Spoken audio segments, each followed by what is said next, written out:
හරි. අපි සාකච්ඡා කරන්න හදන්නේ 2020 දකුණු පළාත් පළමු වාර පරීක්ෂණයේ පේපරේ. ඒත් මේකේ මේ MCQ 40 තමයි මේක සාකච්ඡා කරන්නේ. ඊට පස්සේ අපි ඒක සාකච්ඡා කරනවා. හරි අපි පළවෙනි එකේ ඉඳන් බලමු. හරි. පළවෙනි එක කියන්නේ අග්න්‍යාශය අණු. මොකද්ද? දැන් අපි දන්නවා ජීවීය සංවිධාන මට්ටම් තියෙනවා. සෛල පටක අවයව පද්ධති ජීවිය. ඒක අතරින් මේ අග්න්‍යාශය කියන්නේ අවයවය. එතකොට පළවෙනි එකට උත්තරේ එන්නේ 3. අග්න්‍යාශය කියන්නේ අවයවය. හරිද? එකට එන්නේ 3. 2. නෙළුම් ශාකයේ පරාගණය සහ ව්‍යාප්තිය සිදු කරන කාරක පිළිවෙල. ඕක වැදගත් වෙනවා. නෙළුම් ශාකයේ පරාගණය සහ ව්‍යාප්තිය සිදු කරන කාරක. සාමාන්‍යයෙන් පරාගණය නෙළුම් ශාකයේ පරාගණයට දායක වෙන්නේ සතුන්. හරිද? සතුන් තමයි පරාගණය කරන්නේ. ඇවිල්ලා ඊට පස්සේ ඒක ව්‍යාප්තිය සිදු කරන්නේ ජලයමයි. මොකද නෙළුම් තියෙන ජලයේනේ. ඒක නිසා පරාගණය සිදු කරන්නේ සතුන්. ආයක සාමාන්‍යයෙන් දන්නවා. ඒතර ව්‍යාප්තිය සිදු කරන්නේ ජලයේ තියෙන නිසා ජලයමයි. ඒතර උත්තරේ එන්නේ 3.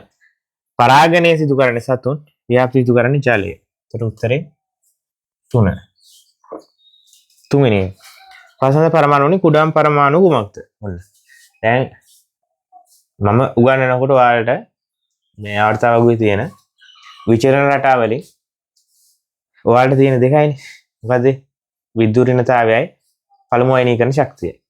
හැබැයි ওই දෙකටම කලින් මම උගන්වනකොට ඔයාලට අරය විචලනය උගන්වනවා. ඒකට හේතුව තමයි අරය විචලනයත් එක්ක තමයි විද්‍යුත්ිනතාවය අයනීකරණ ශක්තිය කියන දෙක බඳා පවතින්නේ. ඒ කියන්නේ අරය විචලනයත් එක්ක තමයි ওই දෙක තියෙන්නේ. ඒ නිසා ඒක සෑහෙන වැදගත් වෙනවා. ඒතර මේ ප්‍රශ්නය අහන්නේ නේද මම හදපු පේපරයක් නෙවෙයි. මේ දකුණු පළාත් හදපු පේපරය. ඒතර ඔයාලට තේරෙන්න ඕන මේකෙදි අරය කියන එක වැදගත් වෙනවා කියලා. හේතුව අපි නිකම්ම අයනීකරණ ශක්තියයි විද්‍යුත්ිනතාවය ඉගෙන ගන්නවට වඩා අරය ගැන ඉගෙනගෙන ඒක නිසා කොහොමද විද්‍යුත්ිනතාවය අයනීකරණ ශක්තියයි විචලනය වෙන්නේ කියලා තර්ක කරලා ඉගෙන ගන්නවනම් සෑහෙන වටිනවා. හරිද?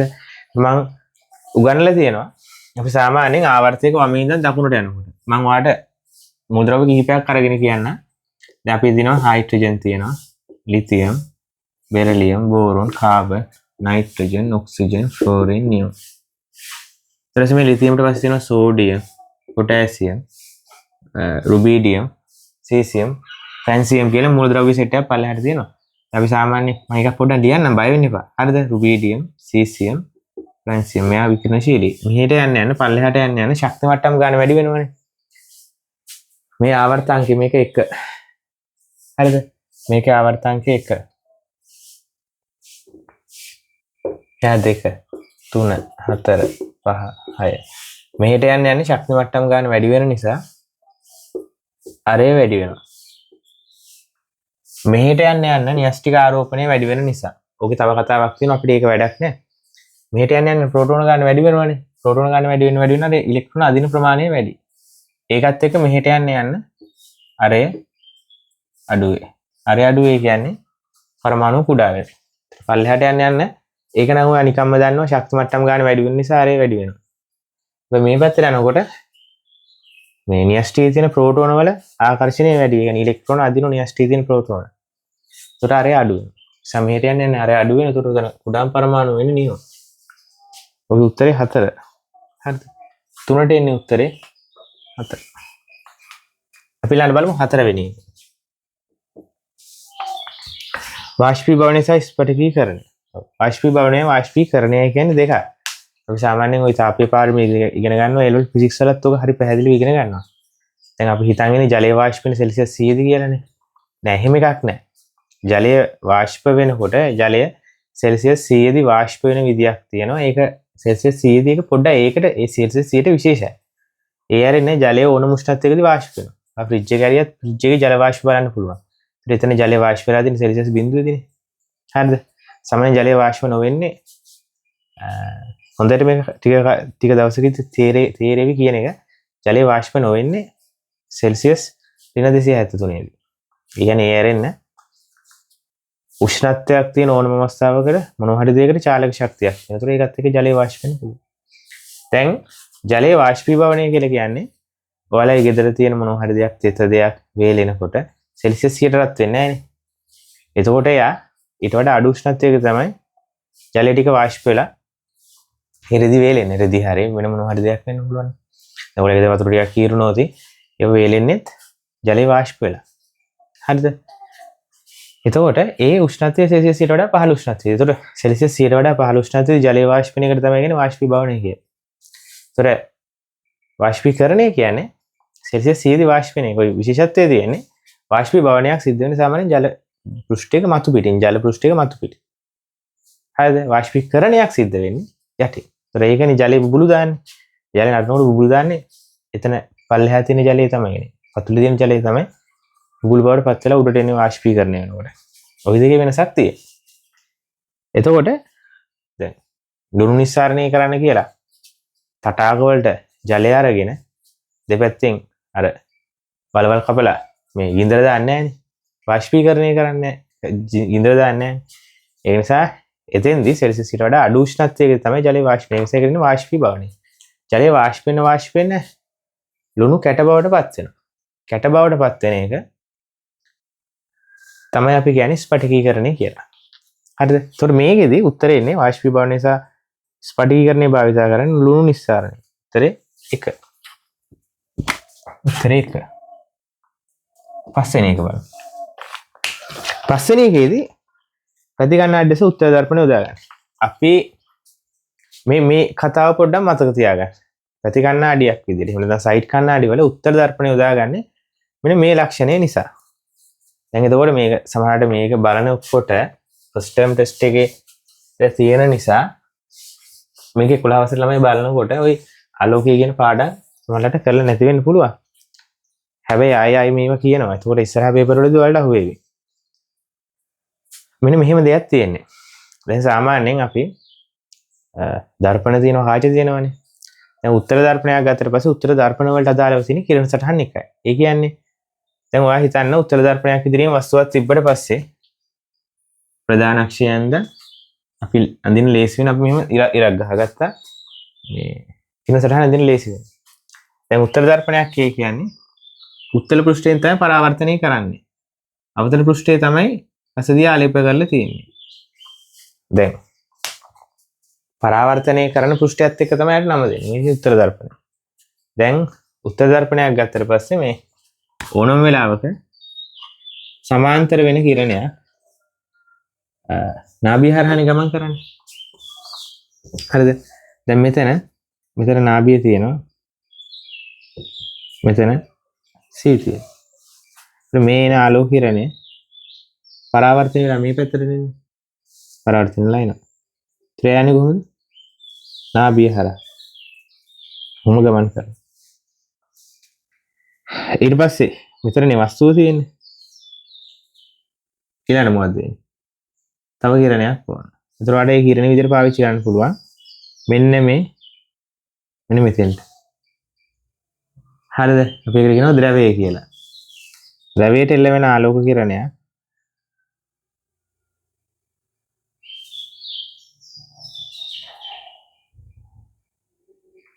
ආපහු ඊට සමාන කෝණයක් හදලා මෙහෙම පරාවර්තනය වෙලා. ඒතරට බලා ගන්න පුළුවන් ප්‍රතිබිම්බය හැදෙන්නේ මෙතන.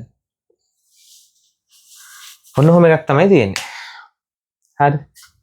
ඒතරට පේනවා මේ වස්තුව කොතන තිබුණත් අපි වෙන තැනක තිබිලා දැන් C වල තියලා වස්තුව ඇඳත් මේ කින සටහන ඇඳත් ප්‍රතිබිම්බය එන්නේ F සහ දර්පණය අතර. හරිද? ඔක පොඩ්ඩක් මතක තියාගන්න ඕනේ. කියන්නේ වස්තුව කොහේ තිබිලා ප්‍රතිබිම්බය ඇඳත් අනිවාර්යෙන් ප්‍රතිබිම්බය එන්නේ F සහ දර්පණය අතරට. ඒක නිසා ඒන ප්‍රතිබිම්බය හැමතිස්සෙම උඩුකුරුයි. ප්‍රමාණය පොඩ්ඩක් වෙනස් වෙන්න පුළුවන්. උඩුකුරුයි. ඔක අතාත්විකයි. හරිද? එතකොට මේ ප්‍රතිබිම්බය ඇති වෙනකොට මේක ඇති වෙනකොට අපි වස්තුව කොතන තිබුණත් මේ උත්තර දර්පණයක් ඉදිරියේ වස්තුවක් තිබුණා පස්සේ ඇති වෙන ප්‍රතිබිම්බය හැමතිස්සෙම උඩුකුරුයි වස්තුවට වඩා කුඩායි. ওই ලක්ෂණ දෙක තමයි සයිඩ් කණ්ණාඩි වල ඔක පාවිච්චි කරන්නේ. හරිද? මේ අඳින කින සටහන තමරාට මේ ඔයාලට තාම තේරෙන්නේ නැතුව ඇති. මේක මේ විදිහට නැතුව අඳින විදියක් තියෙනවා. මේක මේ අතාත්වික වෙන්න හේතුවක් තියෙනවා. මේ කින සටහන මෙහෙම අඳින්න පුළුවන්. හරිද? දැන් එතකොට සයිඩ් කණ්ණාඩියෙන් මොනවා හරි වාහනයක් හිතන්නකෝ. අපි තල දර්පණයකින් වස්තුවක් බැලුවොත් තල දර්පණයේ සයිස් එකටම තියෙන්න ඕනේ මේ ප්‍රතිබිම්බයේ සයිස් එකක් තියෙන්න. හයි. තල දර්පණය වල පස්සේ වස්තුවේ ප්‍රමාණයයි ප්‍රතිබිම්බ ප්‍රමාණයයි සමානයිනේ. වස්තුවේ උසයි ප්‍රතිබිම්බයේ උසයි සමානයි තල දර්පණය බලද්දී. හැබැයි මේකෙන් බලද්දී පේනවා උත්තර දර්පණයකින් බලනකොට වස්තුවට වඩා ප්‍රතිබිම්බය කුඩායි සහ උඩුකුරුයි. ඒතර හිතන්න පැත්තෙන් එනවා ලොකු කන්ටේනරයක්. ලොකු කන්ටේනරයක් එනකොට ওই කන්ටේනරේ කන්නඩියේ සයිස් එක ලොකු වෙලා බලන්න පුළුවන්ද? එහෙම බෑනේ. එහෙනම් පුළුවන් තරම් පොඩි වෙන්න ඕන සම්පූර්ණ වාහනේ පේන්න ඕන. දැන් හිතනවා ඔයා පිටිපස්සෙන් වාහනයක් එනවා. වාහනේ එනකොට වාහනේ මුළු සයිඩ් කණ්ණාඩියම පුරවල වාහනේ පොඩි කෑල්ලක් වෙන්නොත් වාහනේ මොකද්ද කියලා හොයාගන්න පුළුවන්ද? එහෙම බෑනේ. එහෙනම් ඔයා කණ්ණාඩියෙන් සයිඩ් කණ්ණාඩියෙන් මොනවා හරි දෙයක් බලනකොට ඔයාලා අනිවාර්යෙන් ඒක ප්ලේන් එකක් වුණත් ගුවන් යානයක් වුණත් ඒක පොඩි වෙලා පේන්න ඕන. එතකොට තමයි ඔයාලට සම්පූර්ණ වාහනේ බලා ගන්න පුළුවන්. පැත්තෙන් කන්ටේනරයක් ආවත් ඒක පොඩි වෙලා පේන්නේ. ඒ තමයි සම්පූර්ණ වාහනේ බලා ගන්න පුළුවන්. එතකොට වස්තුවට වඩා අනිවාර්යෙන් ප්‍රතිබිම්බය කුඩායි. දෙවෙනි ලස්සන කතාව තමයි කොහේ තිබුණත් වස්තුව කොහේ තිබුණත් ප්‍රතිබිම්බය උඩුකුරුයි. දැන් ඔයා ඕකට වෙන දර්පණයක් පාවිච්චි කරන්න. දැන් ඔයා හිතනවා අවතල දර්පණයක් පාවිච්චි කරන වස්තුව තියෙන තැන අනුව ප්‍රතිබිම්බය වෙනස් වෙනවා. උඩුකුරු වෙනවා, යටිකුරු වෙනවා. එහෙම ප්‍රශ්න ගොඩක් එනවනේ.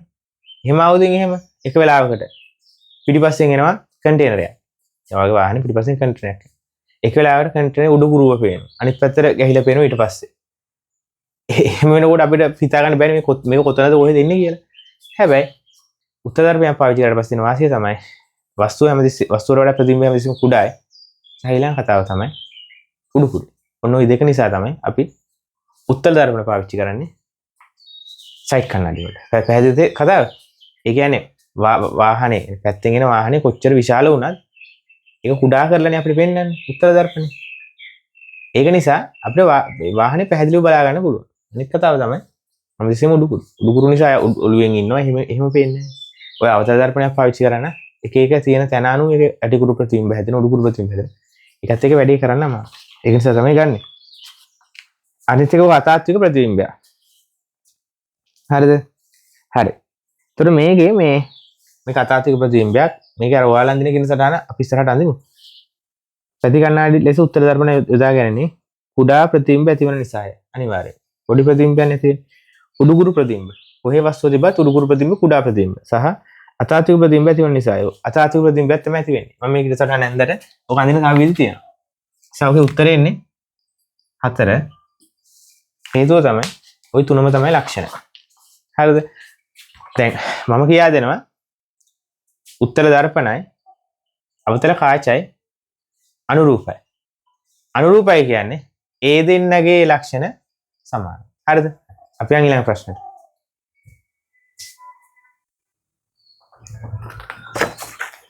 ඊළඟ 7 වෙනි එක. පාසඳහන් කුමන ප්‍රකාශය සත්‍ය වේද කියලා අහන්නේ. හරිද? හරි. මූලද්‍රව්‍ය වල සමාන ස්කන්ධ තුන සමාන පරමාණු සංඛ්‍යා පවතී. සමාන ස්කන්ධ වල සමාන පරමාණු සංඛ්‍යා නැහැ. සමාන මවුල තුල තමයි සමාන පරමාණු සංඛ්‍යා තියෙන්නේ. අපි මෙහෙම ගන්නකො. මූලද්‍රව්‍ය ගත්තා කාබන් ගත්තට පස්සේ 6 ග්‍රෑම් කාබන් ගත්තට පස්සේ යාගේ මේ සාපේක්ෂ පරමාණු ස්කන්ධයට සමාන. කාබන්ගේ සාපේක්ෂ පරමාණු ස්කන්ධය 12යිනේ. මෙන්න මේ 12ට සමාන ග්‍රෑම් අගයක් තුල එයාගේ මවුල එකක් තියෙනවා. ඒතර එයාගේ පරමාණු තියෙනවා 6.02 වැඩි කිරීම 1023. දැන් ඔයා සෝඩියම් ගත්තොත් සෝඩියම්ගේ සාපේක්ෂ පරමාණු ස්කන්ධය 23යි ග්‍රෑම් 23ක් ඇතුලේ මවුල එකක් තියෙනවා.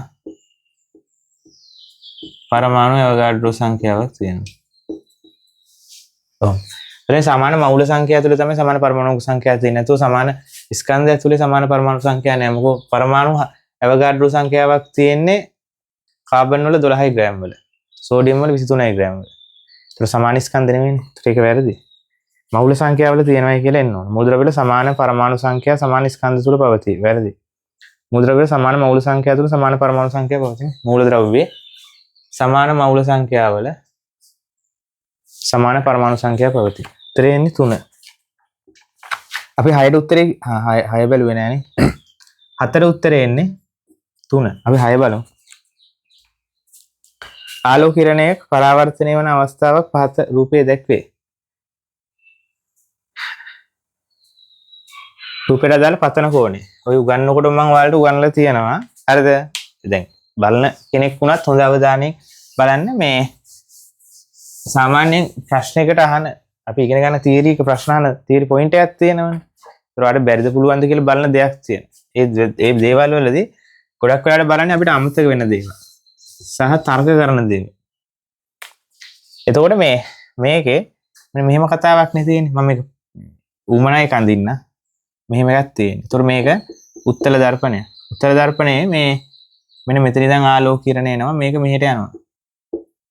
මෙයාට තමයි අභිලම්බය ඇඳලා තියෙන්නේ. ඔය අභිලම්බය ඇඳලා පස්සේ ළමයි මේ අභිලම්බයත් එක්ක පතන කිරණය හදන කෝණය. දැන් මේ උත්තර දර්පණයට මේක පතන කිරණය, මේක පරාවර්තන කිරණය. හැරිලා අපෝ යන්නේ. එතකොට මේ පතන කිරණයයි අභිලම්බයයි අතර කෝණය අපි මෙන්න මේකට කියනවා. මේක තමයි පතන කෝණය. අපි පස්සේ කාලෙකදී ඕක පටලව ගන්නවා ළමයි. මොකද්ද? මෙතන කෝණ දෙකක් තියෙනවා. එකක් මේක එකක් මේක. දැන් ඔයාලා හදිසියෙ ප්‍රශ්නයකදී මේ කෝණෙත් දාලා දුන්නොත් ඉතින් ඕගොල්ලෝ තෝරන්නේ මෙන්න මේක. හරියට මතක නැහැ නේ මොකද්ද කියලා. සමතක තියාගෙන පතන කෝණය කියන්නේ පතන කිරණේ අභිලම්බය අතර කෝණය. පරාවර්තන කෝණය කියලා කියන්නේ මේ පරාවර්තන කෝණය කිරණයයි අභිලම්බය අතර කෝණය. ඒතර ඕකේ අපිට පතන කෝණය කියලා එන්නේ කීයද? 4 e මේකේ තියෙන e මේකේ තියෙන e එන්නේ. ඒතර උත්තරේ එන්නේ කීයද? 4. 6ට එන්නේ 4 e. හරිනේ. හරි.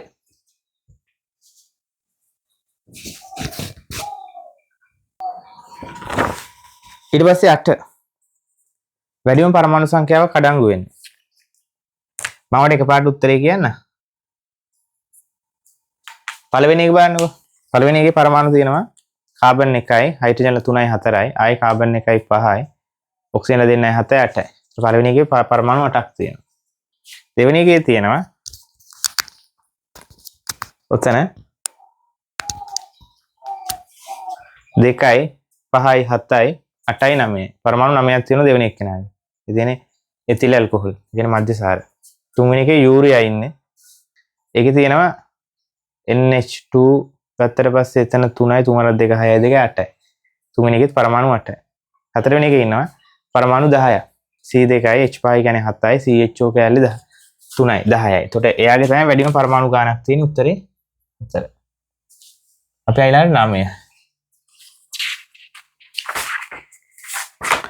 9 කියනවා මානව ප්‍රජනනයේදී පුරුෂ ශුක්‍රාණු ලබා ගන්න ස්ත්‍රී ප්‍රජනක පද්ධතියට කුමන අවයව මගින්ද? හරිද? ඒක ඔයාලා දන්නවනේ නේ. මාර ප්‍රශ්නයක් අහලා දෙන්න. 1 යෝනි මාර්ගය. යෝනි මාර්ගය මගින් තමයි ගන්න. කතුරු මුරුංගා පුෂ්පයේ පූමාංගය. කතුරු මුරුංගා පුෂ්පයේ පූමාංගය. රේණු 10කින් සමන්විත වේ. ඒක තව හරි. කලංකයේ කීලයේ ඩිම්බ කෝෂණ කොටස් එකතු වී සෑදේ. පූමාංගයේ කලංකය කියලා ඩිම්බ කෝෂණය නෑනේ. පරාගදානයේ සූත්‍රිකාවයි තියෙන්නේ. කලංකය හදලපත වැරදි. කලංකයේ කීලයේ මණිපත නෑ වැරදි. උත්තරේ 1. රේණු 10කින් සමන්විත වේ. ඕකේ ළමයි මේ මෙහෙම හිතන්නකෝ ඔයාලා. ඔය ප්‍රශ්නෙට උත්තරේ හොයාගන්න උත්තරේ මතක් වෙන්නේ නැහැ. ඊට වඩා 2 3 4 උත්තර තුනම අයින් කරන්න පුළුවන්. ඒකට හේතුව මේ ඒ උත්තර 4 දැක්කම වැරදි කියලා පේනවා. ඒක නිසා. 11 ජන්මානු ජනනයේදී ඌනණයක ඉන්න ජනනය වෙන්නේ. කියන්නේ අපි ගත්තාම විභාජනයේ ප්‍රධාන ආකාර දෙකයි ඌනණය අනුනණය. සාමාන්‍යයෙන් මිනිසු ගත්තට පස්සේ මිනිසු නෙමෙයි ශාක ගත්තට පස්සෙත් ඒ ටිකම තමයි. ශාක සතුන් ගත්තට පස්සේ ඌනණය වෙන්නේ එක තැනක විතරයි. ඒ තමයි ප්‍රජනනයේදී ජන්මානු හදනකොට. ජන්මානු මාතෘ සෛල වලින් ජන්මානු හැදෙනකොට එතන වෙන්නේ ඌනණය. මොකද ජන්මානු මාතෘ සෛල වල තියෙනවා වර්ණ දෙක 46. දැන් ඕක 23ක් කරන්න ඕන. හේතුව තමයි දැන් මේ කාන්තා පාර්ශ්වයම නැත්තම් ස්ත්‍රී පාර්ශවයේ ඩිම්බයයි පුරුෂ පාර්ශවයේ ශුක්‍රාණුමය දෙන්න එකතු වුණාට පස්සේ ඒ තියෙන මුළු වර්ණ දේහ ගන්න තමයි ඊළඟ ජීවියට යන්නේ. දැන් හිතන්නකෝ මේ පුරුෂයාගේ ශුක්‍රාණු වල වර්ණ දේහ 46ක් තිබුණා නම් ස්ත්‍රියගේ ඩිම්බ වල වර්ණ දේහ 46ක් තිබුණා නම් එකතු වුණාට පස්සේ වර්ණ දේහ 92ක්. 92ක් වුණාට පස්සේ ජීවිය ඩබල් වෙනවා. ඒ නිසා මුලින්ම ජීවි පරම්පරාවක වර්ණ දේහ සංඛ්‍යාව නියතව තියාගන්න නම් ප්‍රජනනය කරනකොට ඒගොල්ලෝ ගාව තියෙන මේ සෛලවල වර්ණ දේහ ජන්මාණු වලදී භාගයක් කරගන්න. එතකොට තමයි 23 එකව වෙලා 46ක් වෙලා ඊළඟ ජීවියටත් වර්ණ දේහ 46 තියෙන හැම සෛලෙකම. එහෙම නැතුව ජන්මාණු මාතෘ සෛලවල 46 ගන්න තිබුණා නම් මිනිස්සයාගේ ඊළඟට 92ක් වෙනවා. ඊළඟ කෙනාට 184ක් වෙනවා. එහෙම ඩබල් වෙ යන්නේ. ඒක නිසා මිනිස්සෙක් ගතට පස්සේ මිනිස්සෙකුගේ සෛලවල වර්ණ දේහ 46ක් තියෙනවා.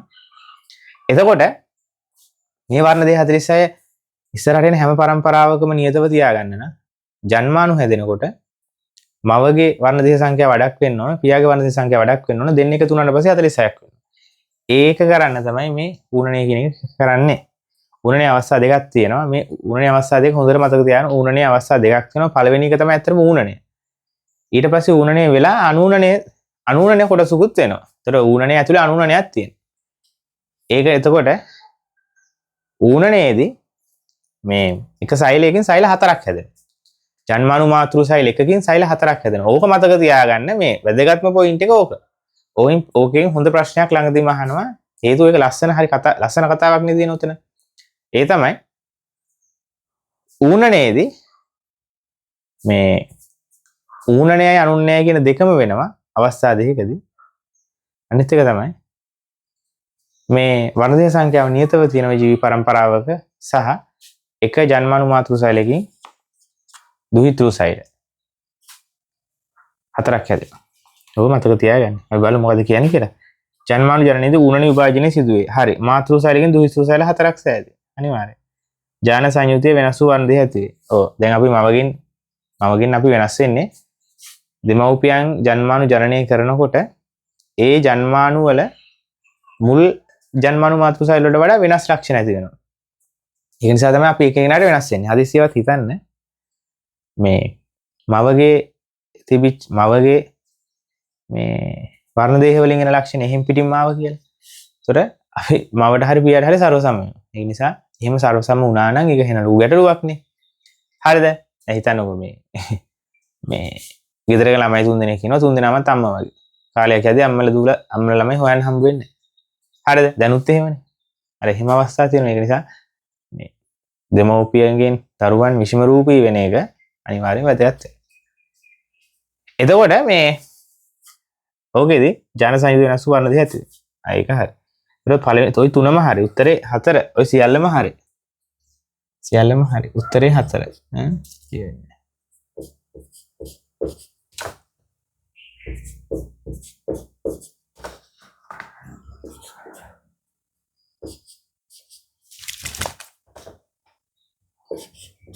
උත්තරේ 4. හරිනේ.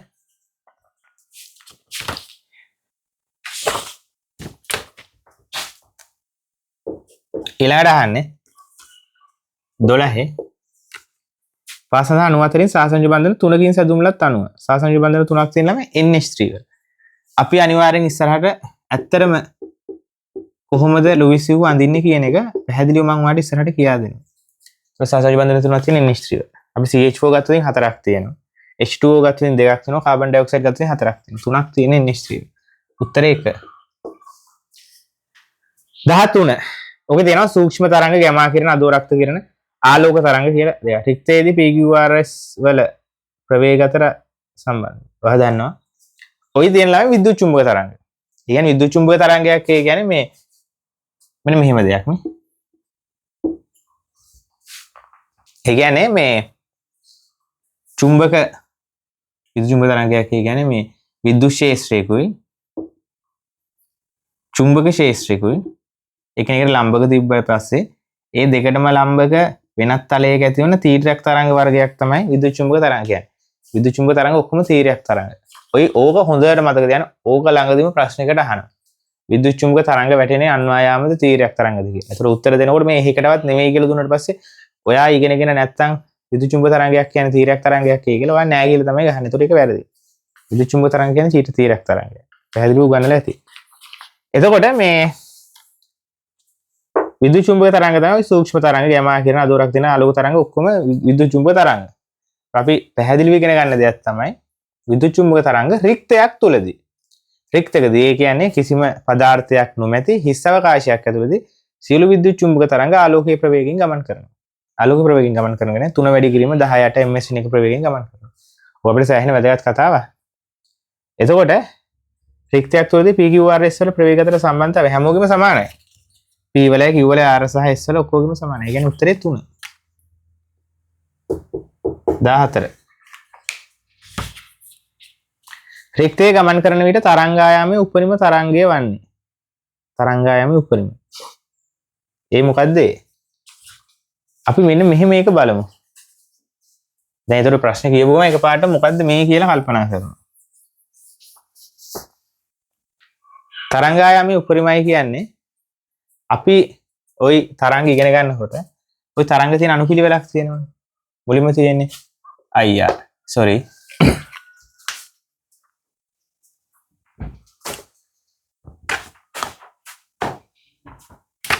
මුලින්ම තියෙන්නේ ගැමා. ඊට පස්සේ x ඊට පස්සේ uv ඊට පස්සේ visible. ඒ කියන්නේ දෘශ්‍ය ආලෝක. ඊට පස්සේ අදෝරක්ත කියලා. ඊට පස්සේ ශුද්ධ තරංග. ඊට පස්සේමයි ඔය ටීවී රේඩියෝ තරංග. කොහොමද තියෙන්නේ? එතකොට අපි දන්නවා මෙයාගේ ශක්තිය වැඩි. ශක්තිය වැඩි කියන්නේ අපි මේ පැත්තට දාමු කියනනේ. මේකේ ශක්තිය වැඩි. ඒ කියන්නේ පිළිකාවලට ප්‍රතිකාර කරන්නේ ගැමා ගන්න. ශක්තිය වැඩි. ඒ සෛල වලට එල්ල කරලා පස්සේ ඒ සෛල විනාශ වෙලා යනවා. එතන පුච්චනවා කියන්නේ ඒක තමයි. ඒතර මේ ගැමා කිරණ ගත්තට පස්සේ ශක්තිය වැඩි. මේ පැත්තට ශක්තිය වැඩි වෙනවා. දෙවෙනි එක. ශක්තිය වැඩි වෙන නම් ළමයි අපි ඒ වල දිගෙන ගන්න සූත්‍රයක් තියෙනවා E = h nu කියලා. අන බය වුණා. නෑ. මහදයක් නෑ. මේකේ h කියන්නේ නියතයක්. ඒතර එයා නියතයිනේ. නියත. එයා වෙනස් වෙන්නේ. ඒතර ශක්තිය වෙනස් වෙන්නේ සංඛ්‍යාතයත් එක්ක. සංඛ්‍යාතය වැඩි වෙන තමයි ශක්තිය වැඩි වෙන්නේ. එනලා මේ පැත්තට යන්නේ ශක්තිය වැඩි වෙනවා නම් අනිවාර්යෙන් සංඛ්‍යාතය. එහෙම නැත්නම් f වැඩි වෙනවා. මතක තියාගන්න සංඛ්‍යාතය වැඩි වෙන්න තරංගායාමය අඩු වෙනවා. තරංගායාමය අඩු වෙනවා. මේ පැත්තේ තරංගායාමය අඩු වෙනවා. එහෙනම් තරංගායාමයේ වැඩිම කවුද? ඔතන තියෙන සූක්ෂම තරංග ගැමා කියන අදෝරක් තියෙන ආලෝක තරංග. සූක්ෂම තරංග. සුද්ධ මේ IR වලට පස්සේ තමයි සූක්ෂම තරංග තියෙන්නේ. ඒත් අපිට එනවා මොකද්ද? සූක්ෂම තරංග P. මේක සූක්ෂම තරංග කියලා ලියලා නැහැ. P එන්න ඕන. හරිද? සූක්ෂම තරංග තියෙන ළමයි අදෝරක්ත කිරණ වලට පස්සේ. ඒතර මේකේ උත්තරේ එන්නේ 1. ඒ කියන්නේ P. 15. තාප තරංග ලෙස හඳුන්වනවා. තාප විකිරණ කියන්නේ අදෝරක්ත කිරණයට. මොකද සූර්යාගේ සිට අපිට එන ප්‍රධාන විකිරණ වර්ග දෙකක් තියෙනවානේ. එකක් තමයි ආලෝකය, අනිත් එක තාපය. තාපය කියලා එන්නේ අදෝරක්ත කිරණ. නේ මෙයා. ආලෝකයේ විදිහට එන්නේ දෘශ්‍ය ආලෝකය මෙයා. ඒකනේ එක ළඟ තියෙන්නේ visible. ඒත් මේකෙත් මේව මතක තියාගන්න මෙන්න මෙහෙම පුළුවන්. කොහොමද ගැමා තමයි වැඩිම පිළිකාවලට ප්‍රතිකාර කරන නිසා. ඊට පස්සේ x තියෙන්නේ. හරිද? ඊට පස්සේ මේ visible දෙපැත්තේ තමයි uv කිරණයි IR තියෙන්නේ. visible කියන්නේ දෘශ්‍ය ආලෝකය. දෘශ්‍ය ආලෝකයේ වර්ණ 7ක් තියෙනවානේ. රතු, තැඹිලි, කහ, කොළ, නිල්, ඉන්ඩිගෝ, දම් කියලා. එතකොට ඕකෙදී දම් මේ පාර ජම්බුල කියන්නේ දම් වර්ණය. පාර ජම්බුල කියන්නේ දම් වර්ණය. එතකොට මේ පාර ජම්බුල කියන්නේ හේතුව තමයි මේ දෘශ්‍යාලෝකයේ දම් වර්ණයට එහා පැත්තෙන් තියෙන නිසා. දම් වර්ණයට වඩා ශක්තිය වැඩි නිසා. ඊට පස්සේ අදෝ රක්ත කිරණ කියනකොට අදෝ රක්ත කියන්නේ රතු කියන්නේ රක්ත කියන්නේ රතුනේ. ඒතර දෘශ්‍යාලෝකයේ රතු වලට මෙහා පැත්තෙන් එන නිසා තමයි IR වලට තාප විකිරණ වලට අදෝ රක්ත කිරණ කියන්නේ. හරිද? කොහොම? ඒතකොට තාප තරංග ලෙස හඳුන්වන්නේ අදෝ රක්ත කිරණ. ඒ කියන්නේ R. ඒ කියන්නේ උත්තරේ 3. 15ට 3 R. 16 ගත්තාම පහස් සඳහන් කාබනික අණු වලින් පොලිසැකරයිඩය කුමක්ද? පොලිසැකරයිඩය මේ ලැක්ටෝස් ටයි, ග්ලයිකෝජන් පොලිසැකරයිඩ, ඇල්බුමින් කියන්නේ ප්‍රෝටීනයක්, ග්ලූකෝස් කියන්නේ මොනොසැකරයිඩ. උත්තරේ 2නේ. 16ට 2. ඒක දන්නවා. 17ට 17 ගත්තාම පහත ලක්ෂණ සලකා බලන්න. සෛලවල හරස් විලේඛ නැත. එහෙනම් එක්ක හත් පේශි නැත්තම් කංකාල පේශි. සෛලවල න්‍යෂ්ටි කිහිපයක් ඇත. කංකාල පේශි අනිවාර්යයෙන්. තර්කරූපී හැඩයක් ඇත. තර්කරූපී හැඩයක් තියෙන සිනුදු පේශි. සාකණේ වී ඇත. හත් පේශි. ඉහත ලක්ෂණේ හත් පේශි වල පමණක්. හත් පේශි වලට ආවේනික ලක්ෂණයක් වෙන්නේ ශාකණේ වෙච්ච එක. එහෙනම් උත්තරේනේ D විතරයි. උත්තරේ 4. 17ට 4. 18 බලමු. පහත රූපය දක්වන බීජ ව්‍යාප්තිකාරකය. ඔය වරා වගේනේ. වරා නේද ඔය? ඔව්. රෝග ව්‍යාප්ත වෙන්නේ අර විහාටු වගේ කෙඳි වගේ. රෝග ව්‍යාප්ත වෙන මොකද්ද වැදගත් වෙන්නේ? සුළඟ. උත්තරේ 18ට 2. 18ට 2. ඊට පස්සේ අපි බලමු ඊළඟ එක. 19 වර්ණලේඛ ශිල්පී කලදාසි වර්ණලේඛ ශිල්පය. හරිතප්‍රද වල පරීක්ෂණයට උගන්වන්නේ. කඩදාසි වර්ණලේඛ ශිල්පය මගින් හරිතප්‍රද ද්‍රාවණයක සංඝටක වෙන් කිරීම ද්‍රාවක ලෙස ඇසිටෝන් ගන්න ඇසිටෝන්. ඒකම මතක තියාගන්න අර නිකන් පොයින්ටබල් ප්‍රශ්න විදියට අහනවා. මොකක් හරි කරුණක් විදි දැනගන්න විදියට. හරිද? ඇසිටෝන් 19ට 3 ඇසිටෝන්. 20 ද්විපරමාණුක අණු මෙන්ම ත්‍රිපරමාණුක අණු ලෙසද පවතින්නේ. මින් කුමක්ද? ද්විපරමාණුක අණු කියන්නේ ළමයි මෙන්න මේ වගේ ඒවා. O2 ත්‍රිපරමාණුක අණු කියන්නේ O3. ඒතර ඔක්සිජන් එන්නේ. ඔක්සිජන්. ද්විපරමාණුක අණු කියන්නේ අණුව ඇතුලේ පරමාණු දෙකයි. ත්‍රිපරමාණුක අණු කියන්නේ අණුව ඇතුලේ පරමාණු තුනයි. ওই කතාව තමයි තියෙන්නේ. හරිද? අපි බලමු.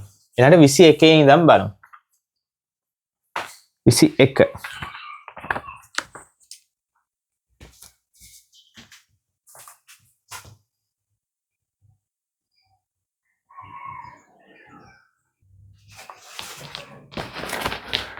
ඊළඟට 21 සාධන 2 මවුල ගන්න ඩෙසිමීටර් ග්ලූකෝස් ද්‍රාවණයේ සෙන්ටිමීටර් 250 සෙන්ටිමීටර් අවශ්‍ය ග්ලූකෝස් ස්කන්ධය. සාමාන්‍යයෙන් මේක හරි ප්‍රසිද්ධ ප්‍රශ්නයක්. මේක හදන පිළිවෙලක් තියෙනවා ළමයි. ඔයා පළවෙනිටම කරන්න ඕන මේකට n සමානයි c සමානයි n බෙදීම v. ඒ කියන්නේ සාන්ද්‍රණය සමානයි මවුල ගාන බෙදීම පරිමාව කියන සූත්‍රයට දාන්න. ඒතර මවුල ගාන එන්න ඕන කොහොමද? මවුල වලින් තමයි.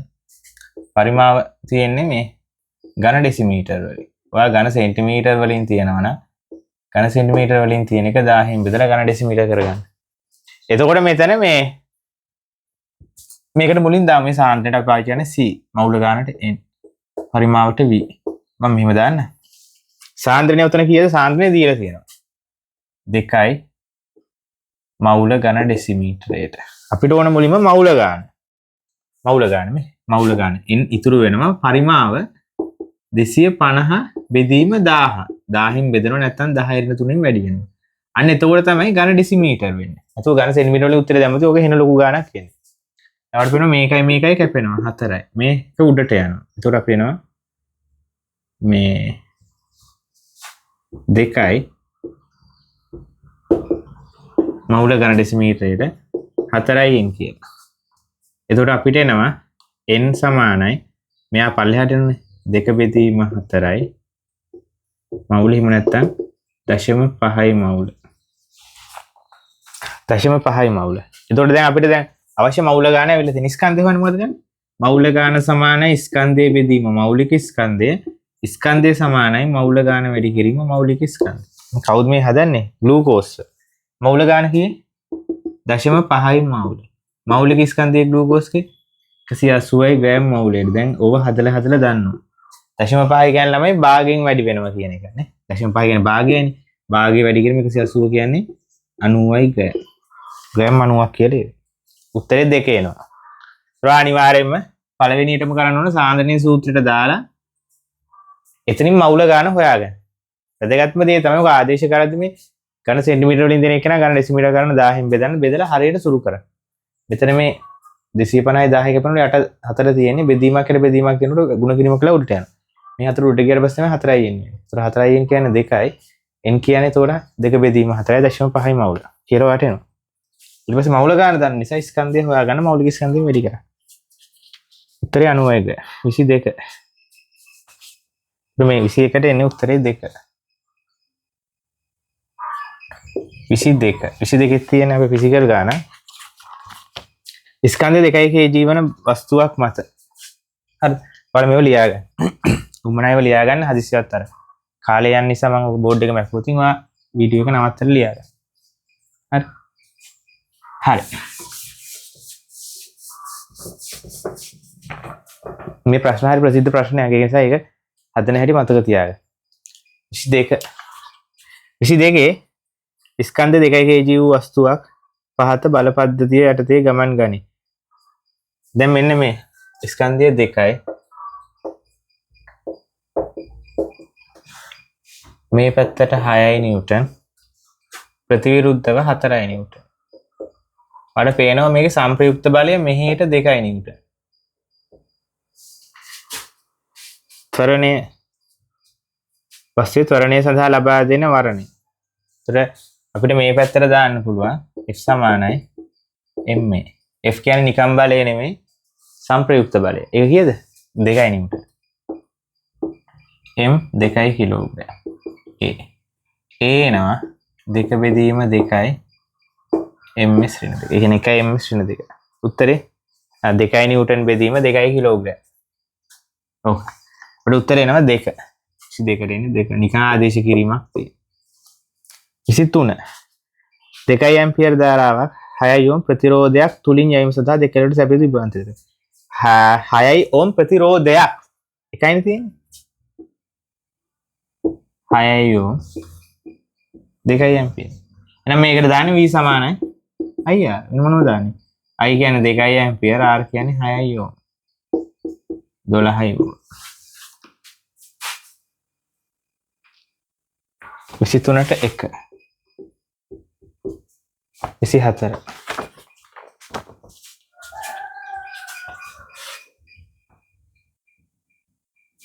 2 ඕම් ප්‍රතිරෝධ දෙකක් ශ්‍රේණිගතව සහ සමාන්තරගතව සම්බන්ධ අවස්ථා දෙකදී සම්බන්ධ කරනු ලැබේ. අවස්ථා දෙකේ සමග ප්‍රතිරෝධ 2 ඕම් ප්‍රතිරෝධ දෙක. මේ තියෙන්නේ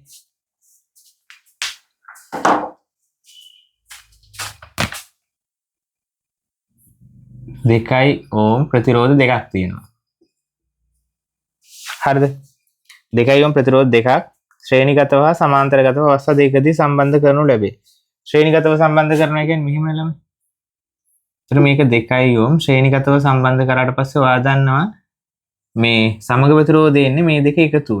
2 ඕම් ධන 2 ඕම්. ඒ කියන්නේ 4 ඕම්.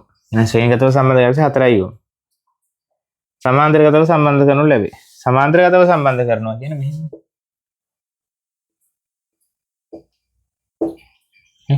2 ඕම්. ඒතර මේක එක බෙදීම r එක බෙදීම 2 ධන එක බෙදීම 2. ඔයා දන්නවා මේක ලේසිම විදිය තමයි සමාන අගයෙන් සමාන ප්‍රතිරෝධක සමාන්තරගතව සම්බන්ධ කරලා තියෙනකොට එක ප්‍රතිරෝධකයක අගය ප්‍රතිරෝධ ගාණයෙන් බෙදයි. ඊට ඒකේ අගය එනවා. ඒතර මේකේ ප්‍රතිරෝධ 2යි ප්‍රතිරෝධ දෙකේ අගයන් සමානයි ප්‍රතිරෝධ ගාණ 2යි. එහෙනම් 2 දෙකෙන් බෙදුවාම 1යි ඕම්. නැත්නම් ඔයා මේක විසඳන්න. 2යි 1 ධන 1 එක බෙදීම r r එනවා 2 බෙදීම 2යි 1යි ඕම් කියලා. මේ ඔයාලා සුළු කිරීම දන්නවා කියලා හිතලා තමයි මම ඉක්මනට කරන්නේ. හරිද? ලේසිම දේ තමයි සමාන්තරගතව ප්‍රතිරෝධ කිහිපයක්. අගයෙන් සමාන ප්‍රතිරෝධ සමාන්තරගතව සම්බන්ධ කරලා තියෙනකොට සමග ප්‍රතිරෝධය හොයන්නේ. එක ප්‍රතිරෝධකයකගේ ප්‍රතිරෝධ ගාණයෙන් බෙදා. එතන මෙතන එක ප්‍රතිරෝධකයේ 2යි ප්‍රතිරෝධ 2යි. ඒක නිසා ඕම් 1යි. උත්තරේ අපිට නම 4යි 1යි. ඒ කියන්නේ උත්තරේ 3. 25 පහස සඳහන් ද්‍රව්‍ය සලකන්න. ඝන සෝඩියම් ක්ලෝරයිඩ්, විලීන සෝඩියම් ක්ලෝරයිඩ්, ජලීය සෝඩියම් ක්ලෝරයිඩ්. ඝන සෝඩියම් ක්ලෝරයිඩ්, විලීන සෝඩියම් ක්ලෝරයිඩ්, ජලීය සෝඩියම් ක්ලෝරයිඩ්. ළමයි මේ ඔය ප්‍රශ්නේ අහන්නේ විද්‍යුතය සන්නායනය කරන්න. විද්‍යුතය සන්නායනය කරන්න නිදහස් අයන තියෙන්න ඕන. මෙන්න මෙහෙම දෙයක් තියෙනවා. ඝන ද්‍රව වායු කියන පදාර්ථ තුනේම විද්‍යුතය ගමන් කරනවා. ඔයා දන්නවා ඝනයක විද්‍යුතය යන්නේ සාමාන්‍ය ලෝහවල ඒ විද්‍යුතය ගමන් කරන්න යාට සපෝට් කරන ඉලෙක්ට්‍රෝන. ද්‍රව මාධ්‍යයකදී විද්‍යුතය ගෙනියන නිදහස් අයන ඒකට යාට සපෝට් කරන්නේ ධන හෝ ඍණ නිදහස් අයන. උදාහරණයක් සෝඩියම් ක්ලෝරයිඩ් රාවණයකට විදුලිය ගෙනියන්න පුළුවන්. එයාගේ තියෙන නිදහස් ධන අයනයි සෝඩියම් ධන අයනයි Cl ඍණ අයනයි නිසා. ඒතර ද්‍රව මාධ්‍යයක් කරා විදුලිය සංනයනය කරන්න නම් අනිවාර්යෙන් එයාට තියෙන නිදහස් ධන හා ඍණ අයන. එතකොට කොහොම නිදහස් ධන හා ඍණ අයන තියෙනකොට තමයි යන්නේ. වායුවක් කරා ඉලෙක්ට්‍රෝන තමයි විදුලිය අරන් යන්නේ. මේ වායුවක් කරා විදුලිය අරන් යන්නේ ඉලෙක්ට්‍රෝන. ඒක අපි පස්සේ වෙලාවක අපි සෙමින එකක් එහෙම කරනකොට අපි බලමු මේ ඒකේ ඇත්ත කතාව කොහොමද කියලා. දැනට අපි අපිට තියෙන දේ ගමුකෝ. දැන් සාමාන්‍ය ඝණයක් කරා විදුලිය අරන් යනවා නම් ඒ අරන් යන ඉලෙක්ට්‍රෝන එහෙම අරන් යන්න නම් එයා ලෝහයක් වෙන්න ඕන. ලෝහය අරගෙන වෙන කට්ටියට විදුලිය අරන් යන්න බෑ. එකම අලෝහයයි තියෙන විදුලිය අරන් යන්නේ ඒ තමයි කාබන්. හරිද? දැන් ඔයා හිතනවා සෝඩියම් ක්ලෝරයිඩ් කැටයක් ගන්නවා කියලා. දැන් සෝඩියම් ක්ලෝරයිඩ් කැටයක් ගත්තට පස්සේ නිදහසේ චලනය වෙන්න පුළුවන් ධන ඍණ අයන නෑනේ. එහෙනම් සෝඩියම් ඝන අවස්ථාවේ විදුලිය අරන් යන්න බෑ. හැබැයි ද්‍රව කරාට පස්සේ අන්න ද්‍රව අවස්ථාවේ තියෙන නිදහසේ චලනය වෙන්න පුළුවන් සෝඩියම් ධන අයන Cl ඍණ අයන. ජලීය අවස්ථාවේ තියෙන චලනය වෙන්න පුළුවන් සෝඩියම් ධන අයන Cl ඍණ අයන. නිසා මතක තියාගන්න ලුණු සෝඩියම් ක්ලෝරයිඩ් ජලීය අවස්ථාවේදී විලීන අවස්ථාවේදී දෙකේදීම විදුලිය සංනයනය කරන්න පුළුවන්. හැබැයි අයනික සංයෝගයකට ඝන අවස්ථාවේදී විදුලිය සංනයනය කරන්න බෑ. එතකොට ඕකේ ඝන සෝඩියම් ක්ලෝරයිඩ් වල විදුලිය සංනයනය කරන්න බෑ.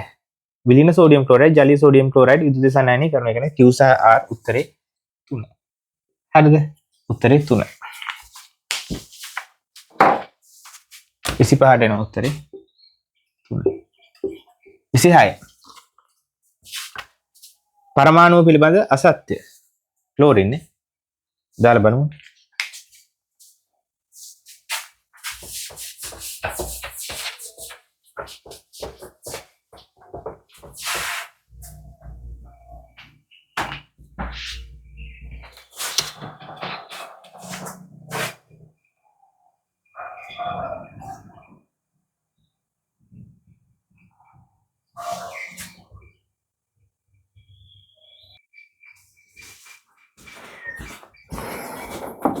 විසිහය ක්ලෝරින් 1737 තියෙන්නේ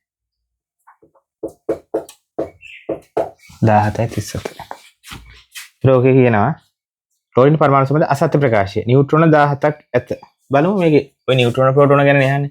මේකේ ප්‍රෝටෝන 17යි.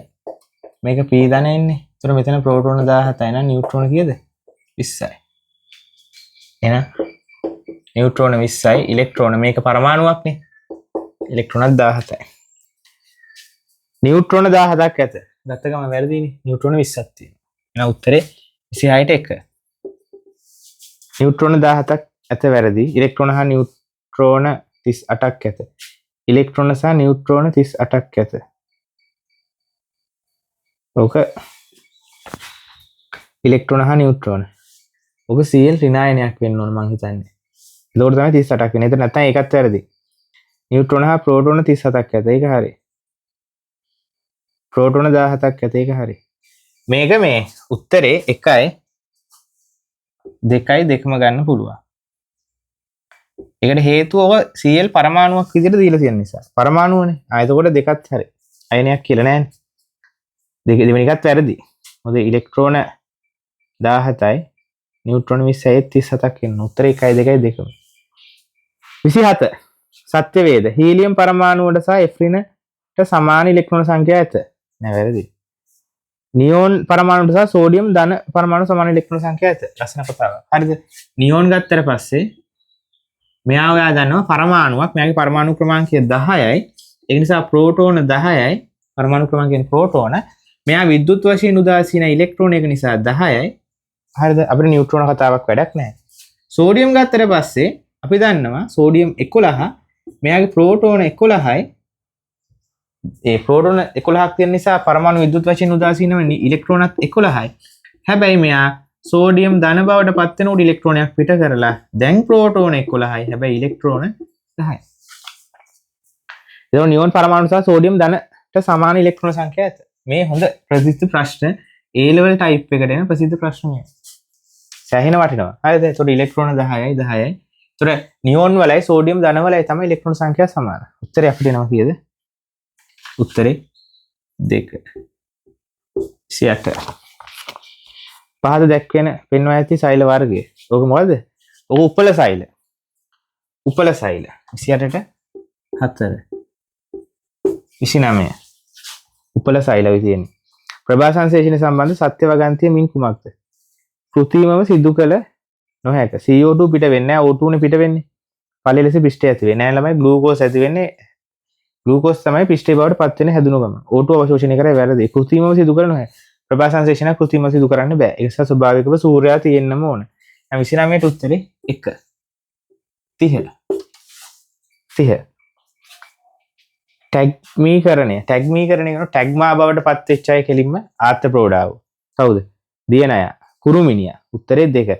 ටැග්මාකරණය වෙලා තියෙන්නේ කුරු මේ ආත්ම ප්‍රෝඩාව. කියන්නේ කුරුමිනිය. උත්තරේ 2.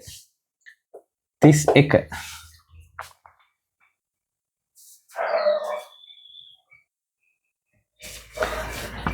කෘත්‍යමය සමානකම් නොපෙන්වන ව්‍යුහ දෙක මින් කුමක්ද?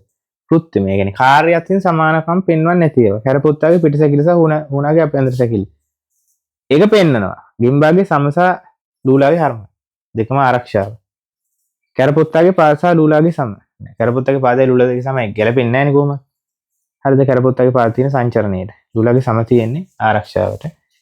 කෘත්‍යමය සමානකම් පෙන්වන ව්‍යුහ දෙක. කෘත්‍යමය සමානකම් නැහැ. කැරපොත්තාගේ පාදයි ලූලාගේ සමයි. උත්තරේ 3. 31ට 3. 32 32 බලමු. 32 තියෙන්නේ අවතල කාචයකට අදාළ නිවැරදි කිරුණු රූප සටහන. අපි දන්නවා කාච වලට අදාළව කාචයක ද්‍රවයට ආලෝකයෙන් පතිතුනාට පස්සේ ඒක වර්තනයක් වෙන්නේ නැතුව ගමන් කරනවා. හරිද? ඔයාලට සාමාන්‍ය ප්‍රශ්න දැක ගමන් උත්තරේ මතක් වෙන මට්ටමට ඕක තියෙන්න පුළුවන්. අවතල කාචයකට අදාළ නිවැරදි කිරුණු රූප සටහන. මින් කුමක්ද? ඔයා දන්නවා මේ උත්තල කාච හරි අවතල කාචයකට හරි කිරණ පතිතුනාට පස්සේ මේ වර්තනයකට ලක් වෙන්නේ නැතුව දැන් කාච කියන්නේ වර්තනය සිද්ධ කරනේවනේ. දර්පණ කියන්නේ පරාවර්තනයේ මූලික වෙච්ච උපකරණ. දැන් කාචයකට ආලෝකකිරණයක් පතිතුනාට පස්සේ වර්තනයක් වෙන්න ඕන. ඔය වර්තනයක් වෙන්නේ නැති තැනක් තියෙනවා. ඒ තමයි උත්තල කාචයක උනත් අවතල කාචයක උනත් මෙන්න මේ තැනට ආලෝකකිරණ පතිතුනාට පස්සේ වර්තනයක් වෙන්නේ නැහැ. ඒ තමයි මෙන්න මේ ද්‍රවයට.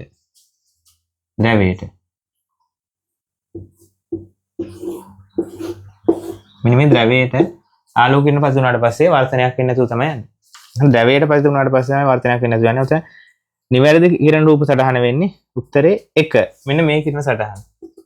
32ට එන්නේ උත්තරේ 1. එන ද්‍රවයට ආලෝකකිරණ පතිතුනාට පස්සේ වර්තනයක් වෙන්නේ නැතුව යන එක. 33. 0 සෙල්සියස් වලදී වානයේ දණ්ඩ වාතය සහ ජල යන මාධ්‍ය තුන ඔස්සේ ධ්වනි තරංගය ගමන් කරන ප්‍රවේග පිළිවෙලයි. වානේ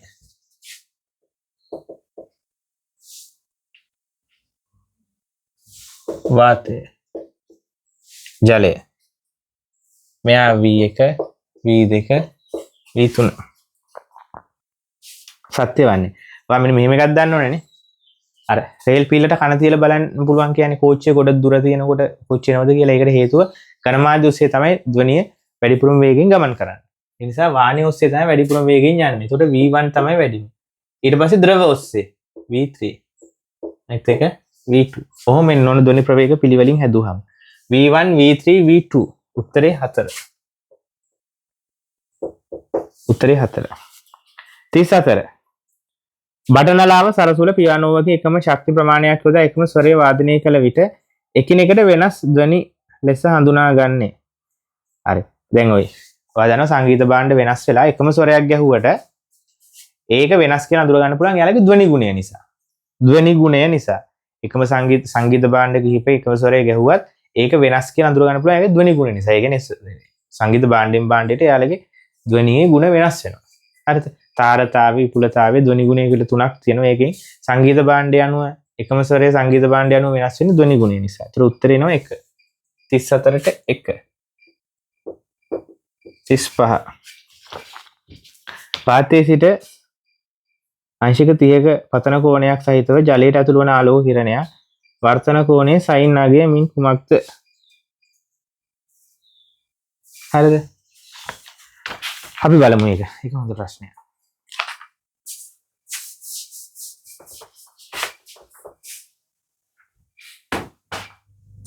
මෙන්න කතාව. වාතයේ සිට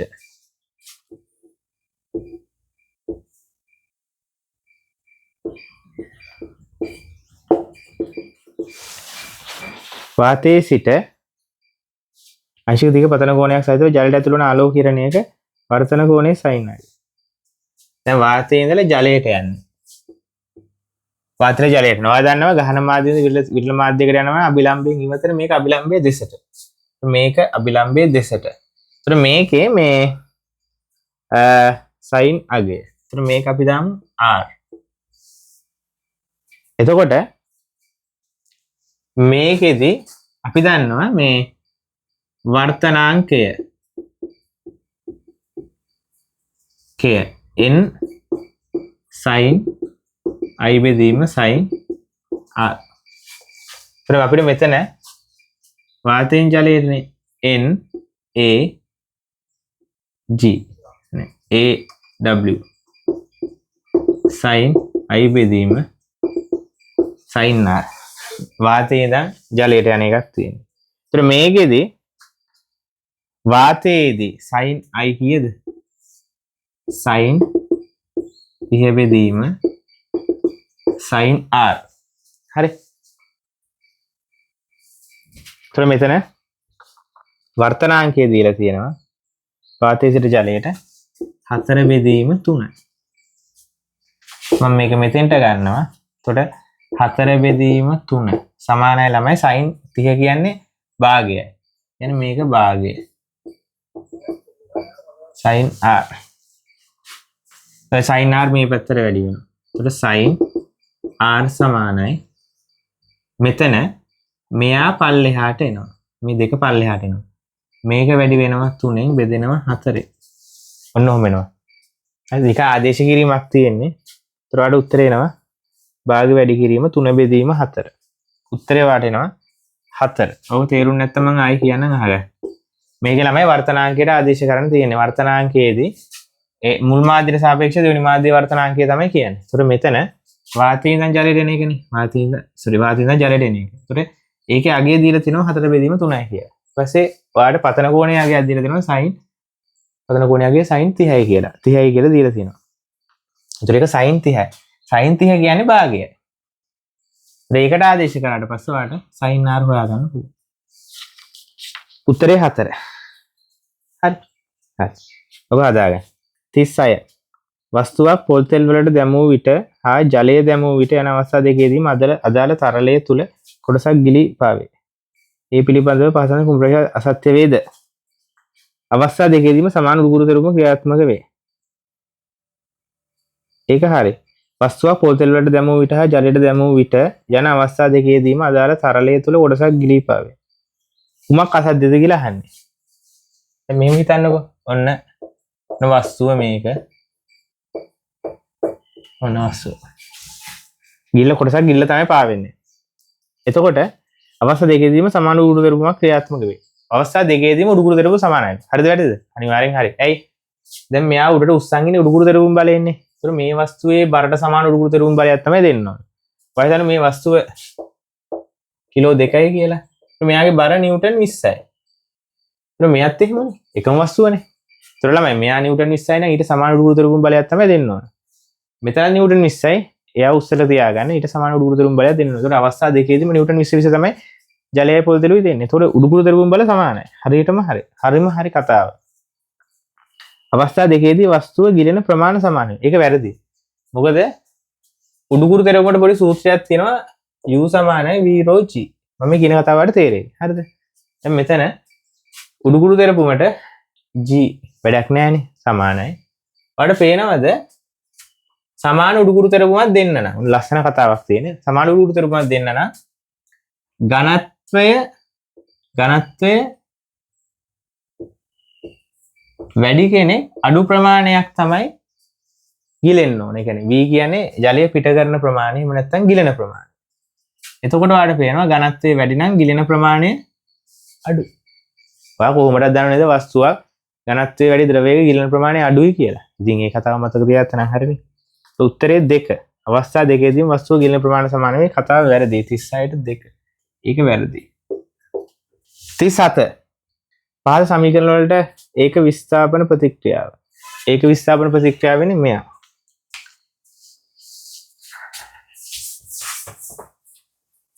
ඒ කියන්නේ එක තැනක් වෙනස් වෙනවා.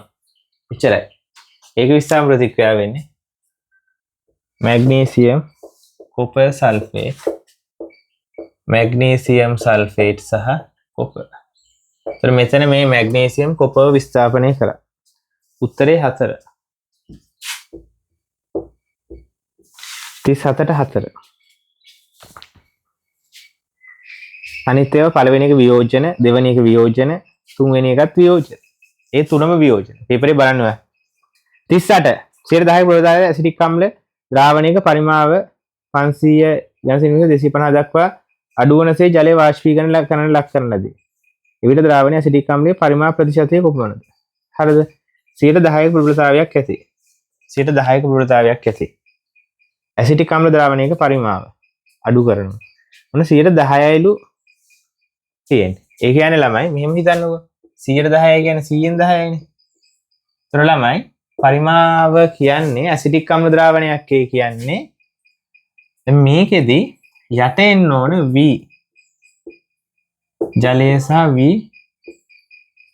ඇසිටික් නේ 10% වෙන්නේ ඇසිටික්. ඕකේ පරිමා භාගයනේ ඔය තියෙන්නේ පරිමා භාගය. එතකොට පරිමා භාගයේදී ජලයයි ඇසිටිකුයි 100ක් නම් එතන ඇසිටික් තියෙන්නේ 10යි. ඔයාලට පේනවා මෙතන ඇසිටික් 10යි කියන්නේ ළමයි. මෙතනත් ඇසිටික් 10යි. ඝන සෙන්ටිමීටර් හරි මොකක් හරි. ඒතර මෙයා 90. 90. හරි. දැන් මෙයා 10යි. ඒ නිසා ඇසිටික් මෙතන ඇසිටිකුත් 10යි මෙතන 90. ඝන සෙන්ටිමීටර් වෙන්න පුළුවන්. හරිද? ඝන සෙන්ටිමීටර කියලා ගමුකෝ. 10යි. ඊට පස්සේ කියන්නේ මොකද්ද? පරිමාව 500 250 දක්වා අඩු වනසේ ද්‍රාවණ පරිමාව 250 ජලයේ වාෂ්පීකරණයට ලක් කරන ලදී. දැන් ළමයි මෙතන ද්‍රාවණයේ 500ක් තිබුණොත් 100ට 10යි නම් ද්‍රාවණයේ 500ක් නම් 50යිනේ. 100ක 10 තියෙනවා 500ක 50යි. දැන් ළමයි මෙතන මෙයා 50යි. ඒතර මෙයාත් 50යි. ඒතර මෙයා 450යි. පැහැදිලි? ජලය 450ක් තියෙනවා. ඇයි? ඇසිටික් 50යි. මෙතන ඇසිටික් 50යි. දැන් මෙයා තමයි වාෂ්ප කරන්නේ. 500න් 250 දක්වා රසයේ ජලයේ වාෂ්පීකරණ ලක් කරන ලදී. දැන් මෙයාගේ වාෂ්පීකරණය කියලා තියෙන්නේ. දැන් ළමයි මෙතන කතාව තියෙන්නේ මේ 50 වෙනස් වෙන්නේ නැහැ. එයා එහෙමමයි. හැබැයි යට තියෙන්නේ 250යි. ඒ කියන්නේ මෙයා කීයද? 200. තේරුණා? ඇසිටික් වාෂ්ප වෙන්නේ නැහනේ. එහෙනම් ඇසිටික් 50 හැමම තියෙනවා. එහෙනම් ඇසිටික් 50 හැමම තියෙනවා නම් ජලය කොච්චරක් වෙන්න ඕනද? 200යි. તો මේකේ මොකද්ද වෙන්නේ? ඇසිටික් අම්ලයේ පරිමාව ප්‍රතිශතය. පරිමාව ප්‍රතිශතය. දැන් කීයද? 250න් 50 ප්‍රතිශතයක් කරන 100න් වැඩි කරනවා. මෙයයි කැපෙනවා කීයද? 5යි. මෙයයි කැපෙනවා 20යි. එහෙනම් කීයද? 120. 120 උත්තරේ 2. ඒ පොඩ්ඩක් හොඳ ප්‍රශ්නයක්. 39. ආයෙ ওই ප්‍රශ්න ඉස්සරහට කියා දෙන්න. බල. පොකුණු ජල නියෝජයක් අන්වීක්ෂණ නිරීක්ෂණය කළ විට පරීක්ෂා කළ විට හරිතප්‍රද අඩංගු සූත්‍රිකාකාර සෛල වලින් සමන්විත ජීවී කාණ්ඩයක් නිරීක්ෂණය කළා. හරිතප්‍රද තියෙනවා සූත්‍රිකාකාරයි. හරි හරිතප්‍රද තියෙනවා නම් ශූන්‍යෂ්ටිකයක් වෙන්න ඕනේ. කාණ්ඩය නිරීක්ෂණය හැකි විය. ජීවී අයත් රාජධානිය. මොකද්ද? පොකුණු ජල නියෝජය අන්වීක්ෂණ පරීක්ෂා කළ විට හරිතප්‍රද අඩංගු සූත්‍රිකාකාර සෛල වලින් සමන්විත ජීවී කාණ්ඩයක්. එහෙනම් මේ කවුද? ප්‍රොටිස්ටා වෙන්න බෑනේ. විෂම පෝෂී. ආකියා වෙන්නත් බෑ. ප්ලාන්ටේ වෙන්න බෑනේ කොහොමද? ප්ලාන්ටේ කියන්නේ ශාක. නම යූකැරියා වෙන්න ඕන. ඒ කියන්නේ උත්තරේ 4. හරිද? යූකැරියා වෙන්න ඕන කොහොමද? ප්‍රොටිස්ටා වෙන්නත් බෑ, ආකියා වෙන්නත් බෑ. 40. 40 ගත්තට පස්සේ ජල පීඩනයේ මගින් වැවක ස්වරූපවල ඇති බලපෑම අවම කිරීමට දා ගන්න උපක්‍රමය. ඒ තමයි බිසෝ කොටුව.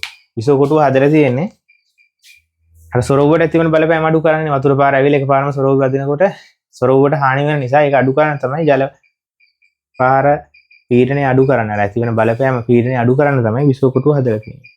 උත්තරේ 3. ඒකට 40ට උත්තරේ එන්නේ. හරිද? ඔහොම තමයි මේ පේපරේ MCQ ටික තියෙන්නේ. අපි ඉස්සරහට ගොඩක් MCQ කතා කරනවා, පාස් පේපර්ස් කතා කරනවා මේ. ඊට පස්සේ මේ ටර්ම් ටෙස්ට් පේපර්ස් කතා කරනවා. ඒක නිසා ඔයාලා මේ channel එක ඔය notification on කරලා subscribe කරලා තියාගන්න. හරි.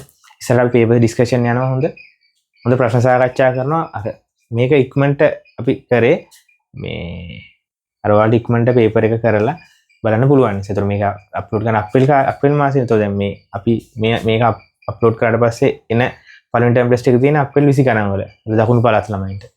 ඒක නිසා ටට්ටක් ගාලා ප්‍රශ්න ටිකට උත්තර ටික බලලා අර වැඩිපුර ප්‍රශ්න ප්‍රමාණයක් කරන්න ඕන නිසා තමයි අඩු කාලයකින් පේපර් ඩිස්කෂන් කරන්නේ. අපි ඉස්සරහට පේපර් ක්ලාස් වල ඩිස්කෂන් කරනකොට හොඳ පැහැදිලි විවරණත් ඔයාලට දෙනවා පේපර්ස් වලට. හරිද? දැනට මේ ටික බලන්න. ඉස්සරහට හොඳ ප්‍රශ්න ටිකක් කතා කරනවා. පුළුවන් තරම් ප්‍රශ්න කරලම තමන්ගේ සබ්ජෙක්ට් එක හදාගන්න. හරිද? හරි. අපි එසේ පේපරෙන් ඊළඟට කරමු. හරි. thank you.